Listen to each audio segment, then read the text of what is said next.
सभी को जय जोहार। थकान तो नहीं हुई है?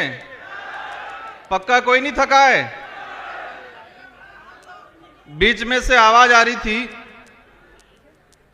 कि राजकुमार जी तुम संघर्ष करो, हम तुम्हारे साथ हैं। मैं मेरी बात शुरू करूं। मैं जिस दिन से पैदा हुआ हूं और समझदार हुआ हूं, उस दिन से खुद के लिए, परिवार के लिए और कॉलेज राजनीतिक में आने के बाद समाज के लिए संघर्ष करता आ रहा हूं। और जब तक ये सांसें रहेगी, ये संघर्ष जारी रहेगा। और आप जैसे साथियों का विश्वास, आप जैसे साथियों का जो हमारे प्रति आशा उम्मीद है, ये उम्मीदें और आशा विश्वास मुझे और मेरे जैसे साथियों को और ताकतवर बनाने का काम करती है। मैं इस कार्यक्रम को सफल बनाने के लिए कई दिनों से इस पांडाल को, इस जगह को व्यवस्थित बनाने वाले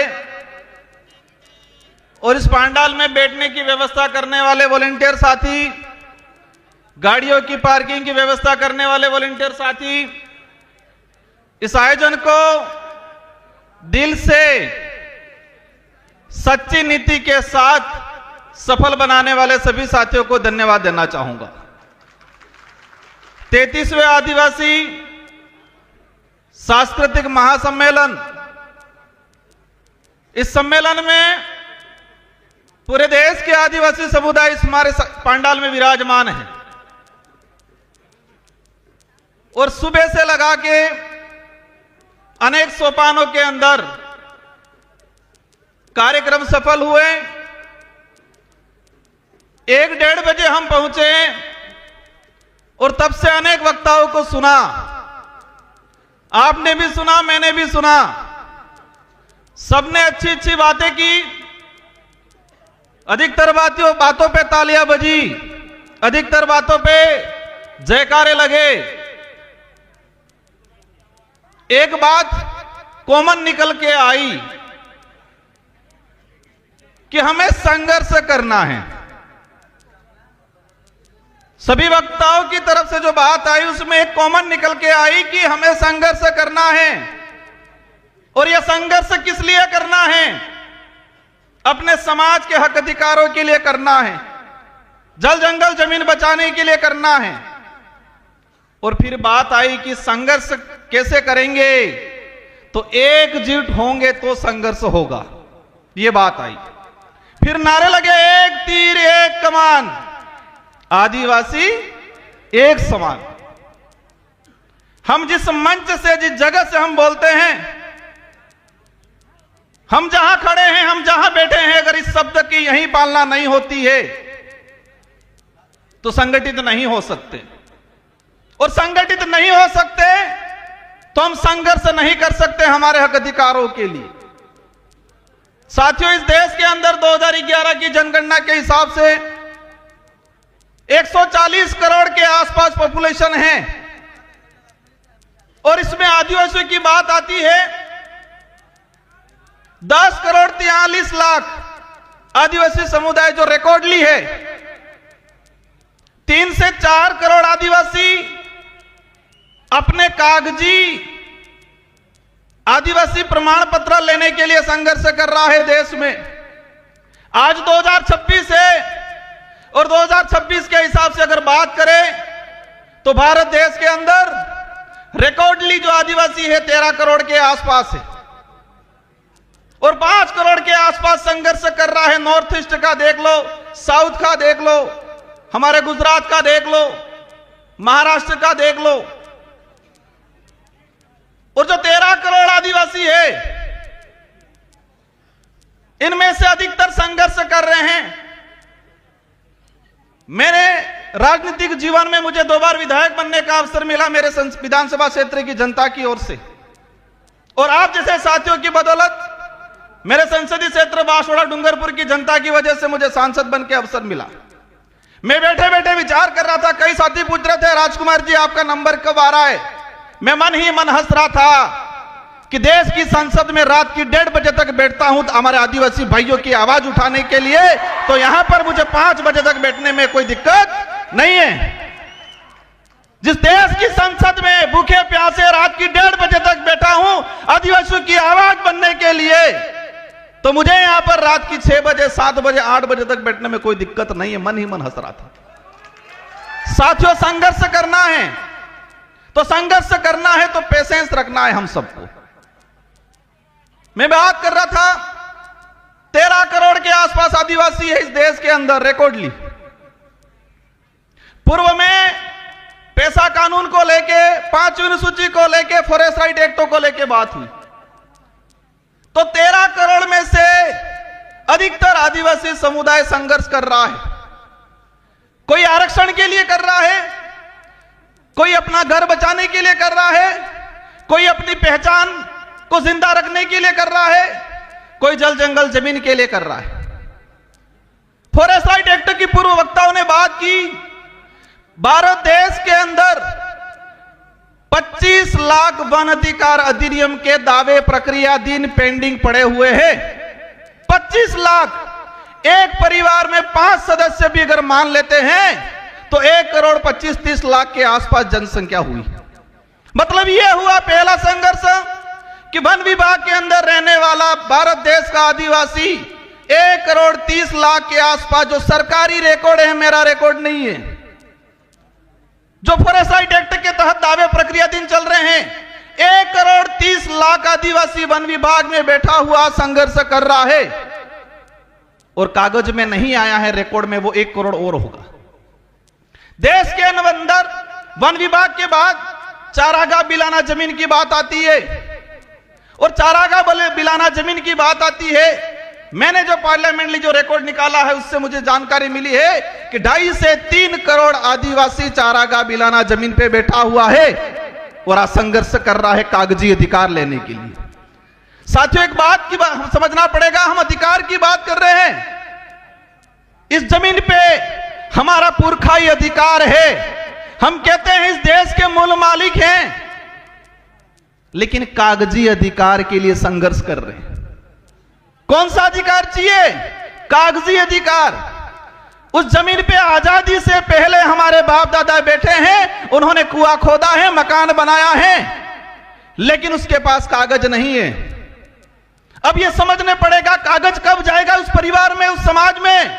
जब एजुकेशन जाएगा, उस स्कूल जाएगी, पढ़ा लिखा होगा तो कागज जाएगा। जिस समाज में एजुकेशन ही नहीं गया, आज पहली पीढ़ी एजुकेशन प्राप्त कर रही है और उनसे कहा जाता है कि अधिकार हो तो कागज दो।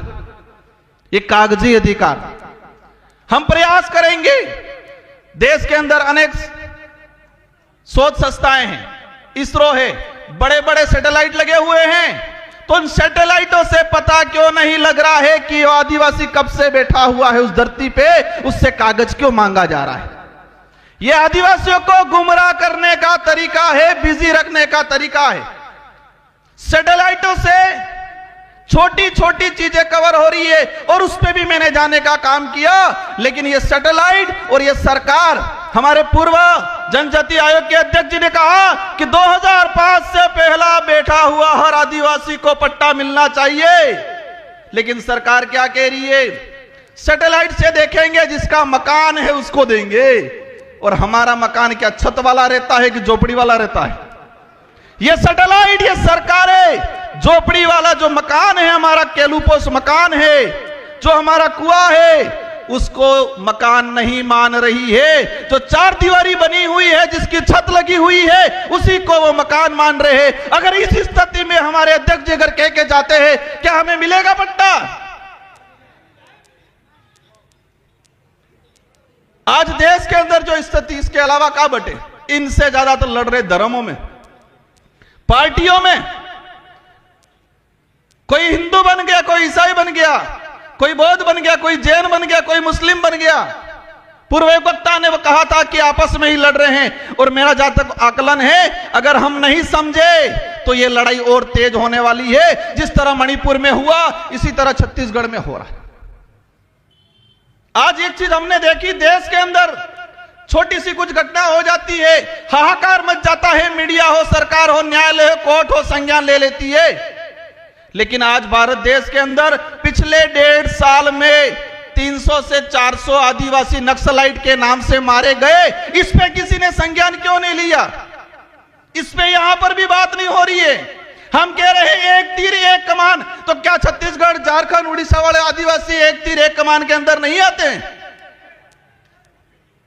सलमा जूडो चला 2005 से 2008 तक छत्तीसगढ़, झारखंड के अंदर। मैंने पार्लियामेंट में क्वेश्चन लगाया, सरकार को पूछा कि सलमा जूडो चला अभियान, कितने आदिवासी मरे? सरकार कह रही है हमारे पास कोई फेक आंकड़ा नहीं है। इंसान मरा है, भारत देश का नागरिक मरा है, और सरकार कह रही है कि हमारे पास पूर्ण कोई आंकड़ा नहीं है। हजारों बहन बेटियों के साथ बलात्कार हुए थे सलमा जूडो में। उस समय भी अभियान यही चला था, नक्सली उन्मूलन। आज भी अभियान चलाया जा रहा है, नक्सली उन्मूलन। अगर नक्सली उन्मूलन होना था 2005 से 8 तक सलमा जूडो चला, तब क्यों नहीं हुआ? आज अभी चला रहा है। मैंने देश के गृह मंत्री जी से भी यह सवाल लगाया, पूछा है कि जिस आदिवासी 14 साल की बच्ची को हाथ में हथियार मिला है, क्या वो पैदा होने से पहले ही हथियार लेके आई थी? क्या बात? 14 साल 15 साल की बच्ची, वो चाइना के हथियार हैं। आप सभी न्यूज चैनल में देख रहे होंगे, जो हथियार आदिवासियों से बराबर हो रहा है, क्या वो आदिवासी चाइना जाके हथियार लेने गया? उन आदिवासियों को हथियार पकड़ाने वाले कौन उद्योगपति है, कौन राजनेता है? जब तक इनका खुलासा नहीं होगा, आदिवासी इधर भी रहेगा, फौज में भी आदिवासी, उधर भी आदिवासी। मर कौन रहा है? आदिवासी मर रहा है। आदिवासी नहीं होती देश का किसान कौम का, गरीब कौम का आदमी मर रहा है, वो भी फौज में कौन जाएगा? क्या उद्योगपति अडानी अंबानी का नेता बेटा जाएगा फौज में? आज देश के अंदर हजारों हेक्टर, लाखों हेक्टर जमीन पिछले 5 सालों के अंदर लीज पे दिए फॉरेस्ट। एक चीज देखा, मेरे अंदर भी पहले डर था, जो कोई कार्यक्रम कराते उनको भी डर रहता है कि कोई कुछ बोल नहीं दे, पीछे हमारे को पुलिस पूछेगी। डर से लड़ाई नहीं लड़ी जाएगी। डरोगे तो मरोगे।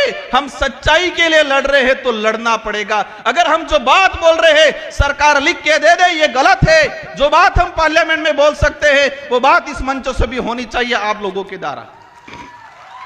मैंने कहा था मुझे बारी नहीं मिलेगी चलेगा, मैंने यह भी कहा था कि मुझे नहीं बोलना, मैं सुनना चाहता हूं। साथियों, मैंने पिछले सम्मेलन आयोजन कमेटी का सम्मान करता हूं सभी का। मैंने पिछली बार में कहा था कि हम जो हर साल आयोजन करते हैं, जितने जो वक्ता अपनी बात रखते हैं, एक मेमोरेंडम बनाए, प्रस्ताव बनाए, और वही डेलीगेशन राष्ट्रपति से मिले, प्रधानमंत्री से मिले, सारे राज्यों के मुख्यमंत्री से मिले। ये करना पड़ेगा। बाकी हम सांसद बन जाएंगे, विधायक बन जाएंगे, इनमें से बेटे फिर जो जिनके मंशा है वो बन जाएंगे, होना कुछ नहीं है। देश के अंदर 47 आदिवासी सांसद आते हैं। मेसा कानून 2.5 से 3 करोड़ आदिवासी नगर निकाय, नगर पालिका क्षेत्र के अंदर आज अतिक्रमणकारी के रूप में उसकी पहचान की जा रही है। 2.5 से 3 करोड़ आदिवासी म्युनिसिपल एक्ट शेड्यूल्ड एरिया के अंदर स्पष्ट कहा गया है। और इसका मैंने पार्लियामेंट में 2001 से, साथियों एक बात जानना आज कि देश की संसद को भी देखा है, राजस्थान की विधानसभा को भी देखा है, लेकिन हर कानून आता है जिस बजट सत्र में आता है उसी बजट सत्र में पास हो जाता है। लेकिन आदिवासियों के कानून 20 साल हो गए, 25 साल हो गए संसद में आने के बावजूद भी रुके हुए। मेसा कानून 2000 में आया, 2003 में इसकी कमेटी की रिपोर्ट आ गई और आज तक पेंडिंग पड़ा हुआ है, क्योंकि वो आदिवासी के हित का था। मेसा कानून आता तो शहरीकरण के इलाके में जो आदिवासी रह रहा है उसको विशेष राइट मिलते, उसकी जमीन रिजर्व हो जाती। मैं समझता हूं समय काफी हो गया है। इस कार्यक्रम में हजारों किलोमीटर से दूर से आए लोग, कोई 300-400 किलोमीटर से दूर से आए, कोई अमीर परिवार वाला नहीं आए इस पंडाल में, सभी गरीब परिवार से आए हुए लोग हैं। क्योंकि अमीर तो आरक्षण ले लिया, नेता बन गया, अधिकारी बन गया, अपनी मस्ती में आधुनिक सुख सुविधाओं को संभोग करने में मस्त है। सारे ऐसे नहीं होंगे, 10% हैं हमारे बीच में अधिकारी कर्मचारी आए हुए, इनका सम्मान करता हूं मैं, लेकिन अधिकतर रिजर्वेशन का लाभ लेके हुए घर पे बैठे हुए। इस पांडाल में मजदूरी करने वाला भाई आया हुआ है। और यह बात भी समझना भाइयों, आजादी की लड़ाई देख लो, अंग्रेजों से लड़े हो, मुगलों से लड़े हो, राजा रजवाड़ों से लड़े हो, उनसे लड़ाई किसने लड़ी है? आदिवासी ने लड़ी है। और आदिवासी में भी किसने लड़ी है? जो गरीब था उसी ने लड़ी है भाइयों। बिरसा मुंडा को हम याद करते हैं, वो गरीब परिवार से थे। संविधान सभा में जयपाल सिंह मुंडा ने बात रखी थी। और एक बात सबको जानना पड़ेगा कि संविधान सभा में अगर जयपाल सिंह मुंडा नहीं होते, 1875 का जो अधिनियम है, जो हमारे प्रावधान थे, जो 1950 के संविधान के अंदर सम्मिलित नहीं होते, वो जयपाल सिंह मुंडा को आज हम भूलते जा रहे हैं। साथियों, बातें अनेक हैं, लेकिन मेरी 2 से 3 बातें आपसे अपील है। अधिकतर सरकार पे भरोसे मत रहिए, सरकार को मजबूर करिए कि वो हमारे भरोसे रहे। उल्टा करना है, हम सरकार के भरोसे नहीं, सरकार समय आने पर लोकतांत्रिक जो व्यवस्था है उस दौरान हमारे भरोसे बैठे, यह तय करना है। वो कैसे करना है आप समझ जाओ। और एक चीज देखी मैंने, 13 करोड़ के आसपास आदिवासी है, इसमें से 29 राज्य हैं, और 29 राज्य में सबसे ज्यादा आदिवासियों की संख्या किस राज्य में है? सबसे ज्यादा आदिवासी संगठन किस राज्य में है? सबसे ज्यादा आदिवासी ST reserve MLA seat, MP seat किस राज्य में है? सबसे ज्यादा अत्याचार, भेदभाव, एट्रोसिटी, जल जंगल जमीन से उजाड़ा किस राज्य में हो रहा है? मैंने कुछ नहीं बोला है, आधों ने बोला है, आधे चुप है, कंफ्यूज है। वो आप सवाल ढूंढते रहना। और सबसे ज्यादा आदिवासी संगठन किस राज्य में बने हुए हैं? इस देश में एक ट्रेड चल रहा है अभी, उस ट्रेड को भी समझना है। ट्रेड ये चल रहा है कि कोई सामाजिक घटना होती है, सामाजिक आंदोलन होता है, और वहां थोड़ा पढ़ा लिखा आदमी जाके तेज तर्रार भाषण दे देता है। अब भाषण दे देता है तो सबकी निगाहें उस व्यक्ति की तरफ होती है, तो वो लीडर बनता है। और जो लीडर बनता है तो मनुवादी सोच के बनी हुई पार्टियां उसका शिकार करती है। क्या करती है? शिकार करती है। पहले भावतोल करती है, और भावतोल में नहीं जमता है तो वो शिकार करती है। ये हो रहा है। मैं किस राज्य में, किस देश में, किस समाज में हो रहा नहीं, लेकिन यही ट्रेड चल रहा है कि कहीं सामाजिक एक्टिविटीज हुआ, कहीं एट्रोसिटी हुआ, कहीं जल जंगल जमीन की बात हुई, 50-100-500 लोग इकट्ठे हुए, 1-2 नेता जाएंगे, वह भाषण देंगे जोरदार, उनकी वैल्यू बढ़ेगी, और राष्ट्रीय पार्टियां बनी बनाई लीडर को खरीदने का काम करती है। अगर वो नहीं खरीदा जाएगा तो वो जेल की सलाखों के पीछे होगा। अब आपको तय करना है।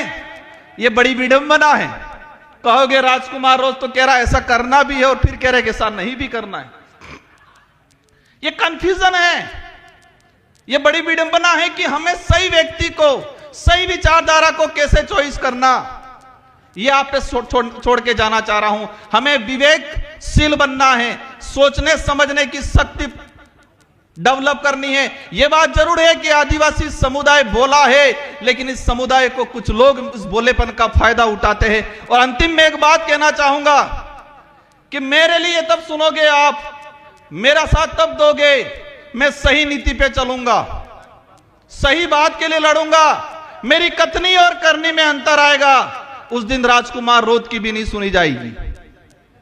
देश के अनेक संगठन हैं, आदिवासी एकता परिषद पे पूरे देश के आदिवासियों की निगाहें हैं। इस पांडाल में लाखों लोग हैं, लेकिन करोड़ों लोग यूट्यूब के माध्यम से घर बैठे हुए आदिवासी एकता परिषद के कार्यक्रम को आज देख रहे हैं। वो हमारा अध्ययन कर रहे हैं। मेरा अनुरोध है, इस छवि को बरकरार रखना, यह कारवां बढ़ना चाहिए। हमें स्वच्छ सही नीति से इस संगठन को चलाना है।